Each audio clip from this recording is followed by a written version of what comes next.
As always, guys, before we get started, if you're looking for Caster Chronicles singles or sealed product, including singles from the new set, and this, they might be out of stock now, the new booster box and star deck, but you can double check there as well. And also Force of Will singles and sealed product if you play Force of Will as well. Be sure to click on the link in the description for Happy Little Hug Factory. They have all of that, and make sure you click that link below so they know we sent you. They have a lot of awesome stuff. They're really great pricing as well. And yeah. So, hey guys, it's me, Colin from Team ARG for Force of Will, here with Caster Chronicles with the new spoilers. These just started sometime last week, so this is going to be the first catch-up video as always, going over this week's and the previous week's spoilers sort of all combined, and then it'll be the weekly every Friday here that will have the spoilers, so it'll be not as long as this video going forward. But there's a lot of stuff to go over. I'm pretty excited about new mechanics, different things like that, so we'll go ahead and get into it. First up, we got our first caster, Niche Consel. You can tap her to banish a caster and put the top card of your deck into an allied caster zone face down and rested as a caster. Then, if the card banished for this ability's cost was an Earnest card, draw a card. So that's really cool. You can already see that they're setting up for possible future combos that you can do. And also it's just kind of cool because you can already tap the caster for an ether to do something, play something, and then tap this to banish it so you already get your money's worth, so that when the face down comes in rest, it's not too big of a hit. But yeah, you can already see there's some combos coming in with that. Next up we have Euphonium. This is a 3-cost servant, 1000 tech, 1000 defense. It is from the Brass Band Club, and it has Earnest as well. So that's really cool. It has DCT of 3, so if you have 3 Earnest cards in your graveyard, it also gains Break. Its enter ability is destroy target enemy servant if its cost is less than the amount of Earnest cards in your graveyard. So you can see we're also still comboing off of Earnest and DCT and all that, which is really cool, especially considering all of those are introduced inside of the starter deck. So you can simply get a starter deck and you don't even have to have the last booster box per se to get into these Earnest and DCT effects. Next we have Honey Confessor. This is a level 1 caster. All face down allied casters gain the Soulless element, so the orange. And face down casters can produce Soulless element ether. So before, all of those face down casters you would have had from the previous caster and any other ways that you'll get them as you see as we go on, now suddenly can produce orange, so you can almost kind of mana ramp and along with other combos as well. You can also tap her to put a divinity counter on target allied deity. You might be wondering what that means. We'll find out later on. So next we got a 2-cost servant, 1000 Cornet. It's a Brass Band Club and Earnest. Enter, put the top 3 cards of your deck into your graveyard. So we've already seen from the previous sets of ways to cycle your graveyard already, so hopefully we'll see some new stuff as well to cycle your graveyard and do some cool stuff with that. Clarinet, it's a 1-cost servant, 500. Orange as well, and it's a Brass Band Club Earnest. Having a 1-cost 500 vanilla also is really cool. This card can only attack if there is a Brass Band Club card in an allied graveyard. So odds are you probably will. Maybe not turn 1 when you play this, but at some point. DCT of 3, enter effect, draw a card. So assuming you have Brass Band Club in your graveyard, having a 1-drop 5/5 with draw a card could potentially be super strong, especially inside of an orange deck. Next we have Terra. Target allied servant, you can tap her. Target allied servant gains 1000 attack for each Earnest card in your graveyard till end of turn. That could be really strong, especially with how consistent your Earnest could be. You could have 8 Earnest cards in your graveyard or something like that, and so you're just giving something 8000 attack that could just plow through almost any servant inside of the game, as far as defense wise and all that. That's really cool. I really like that. And she herself is a Brass Band Club and Earnest. So that means if you cycle her with the other caster, you're adding an Earnest and a Brass Band Club into your graveyard. So something to keep in mind. Next we have Saxophone. I think this is the same artist as Red Riding Hood from the last set. It's a 5-cost servant, 4,000 attack, 2,000 defense. Once again, Brass Club Earnest. DCT of 7. This card gains 3,000 attack and defense and double corrupt. So potentially you could have a 5-drop, 7,000 attack, 5,000 defense, double corrupt servant. Not crazy strong still, but that's I mean, still pretty. That's really good for a 5-drop, assuming the DCT is unlocked. Which, if you're headed for a DCT, you might as well go all in.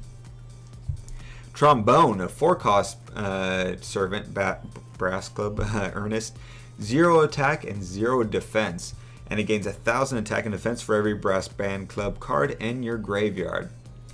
So, since all of the Brass Band Club are Earnest, you're already cycling Earnest into your graveyard, which would also be this club, and she could potentially be an extremely powerful 4-drop. Granted, it might be a little bit later than turn 4 that you'd play her and she'd be effective. Monostyla, so this is our level 2 caster, so it was really, honestly, kind of dumb last set not getting the level 2 casters. Outside of the starter deck, we had one in there, so it's great that we're getting them back. So we got our first one here. You can tap her, banish another Monostyla, put target servant in an enemy graveyard into an allied servant zone. That servant gains at end of turn. Remove this card from the game until end of turn. So being able to just grab any servant, even if though it's for 1 turn, that's probably all you need, especially when you put down level 2 caster. Being able to grab, imagine it's not even something that you played late game and you're putting in there that you've played. You're cycling cards from your graveyard or from your deck into your graveyard, assuming you're doing an Earnest deck and all that. So you might have cycled one of your big 7-drops. And so you can put that 7-drop in, it enters the field, maybe destroys a resonator due to its enter effect, swings in, maybe double corrupts, maybe it triple corrupts. I don't know. Something to put you ahead, or that could swing in for game. Maybe that's all you need. That's really strong in my opinion. Second tap ability, remove up to 3 target cards in an enemy graveyard from the game.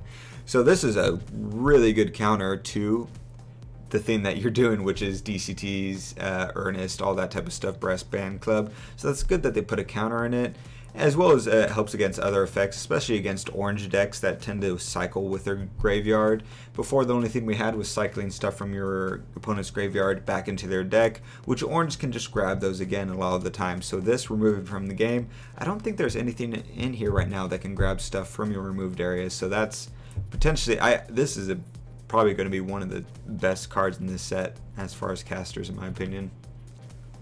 Another level 2 caster though, Area Citrus level 2. Banish another Area Citrus, destroy target enemy servant. Recover this card if you control a card named Kiro Centura.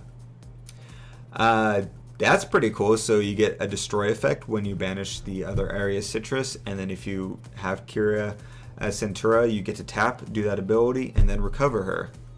And then maybe you could tap and do it again. I don't know. I won't judge.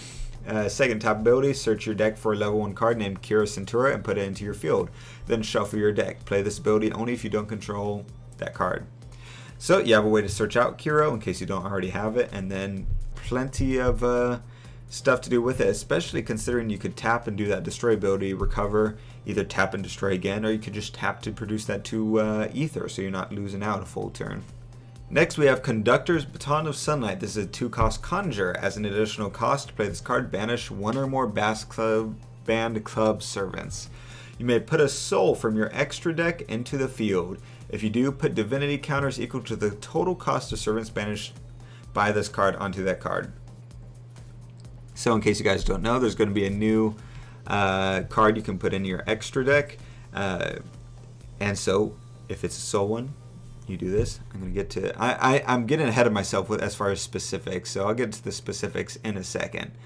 But this is really cool. It brings into mind if you play Force of Will, there's a card that does something similar with Ancient Magic cards where you banish any number of resonators and you get Ancient Magic equal to their total cost. So this is a way, especially for only 2 costs inside of an orange deck, to really jumpstart what that deity could do.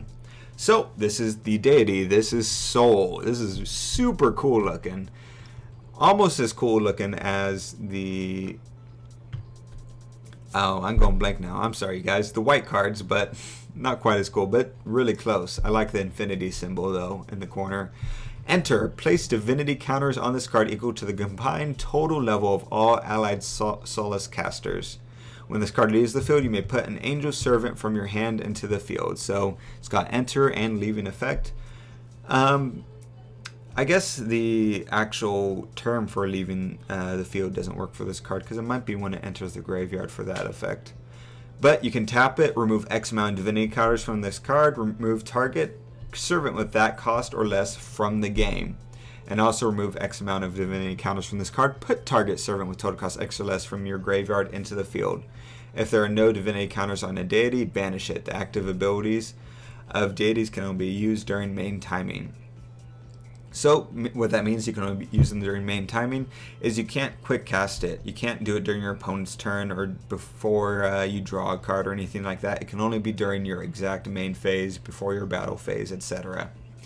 But as you can see, if you stack deity counters on this for days, you could be really good. It enters the field. If you have 3 level 1 casters, it has 3 counters on it.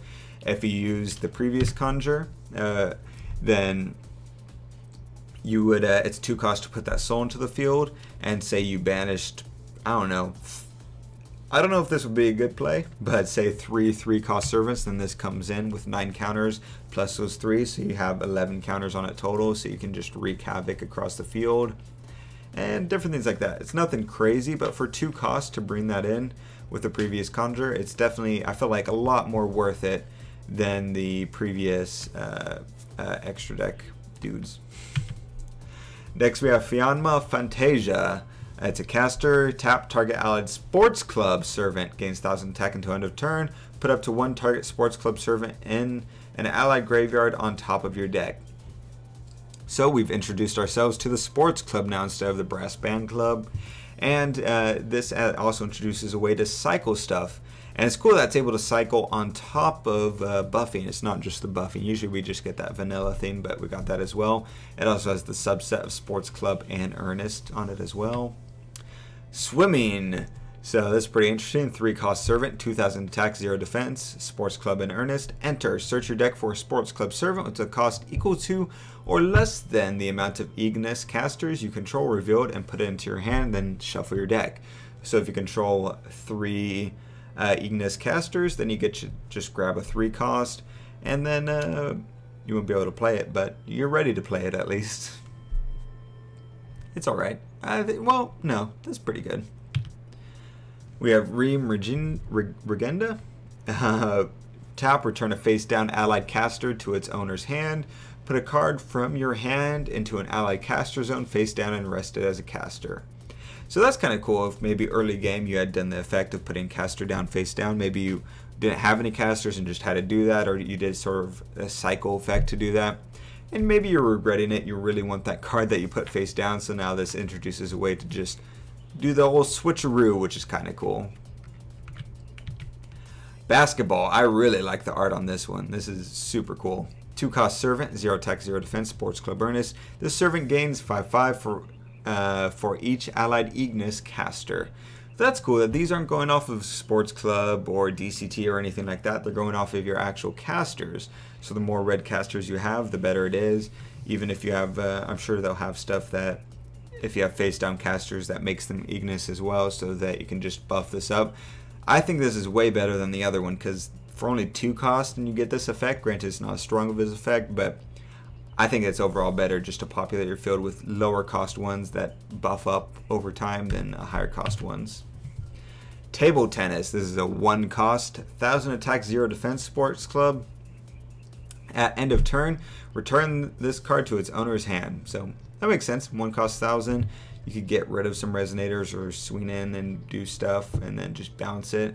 It could work to your favor. It doesn't get destroyed by certain effects, doesn't get destroyed by deities since they can only use main timing, so just gotta keep playing it. But only 1 cost, not too bad. Cool art as well. I like that they included table tennis, very important. But yeah, so that's all the cards for this past couple weeks. Like I said, next week will be a little bit shorter and all that, but I'm really excited about this whole deity thing. I think it's a really cool idea. Let me know what you guys think of that and what sort of cards you're looking forward to from this, or that you liked from what we saw here. Like I said, I like the deity. I like the art from that. I also really like the art from the basketball as well. And I'm looking forward to this set. Much more excited with the level 2s and deities in this set. For buying a box, I feel like there will be a lot more value in it. So, yeah.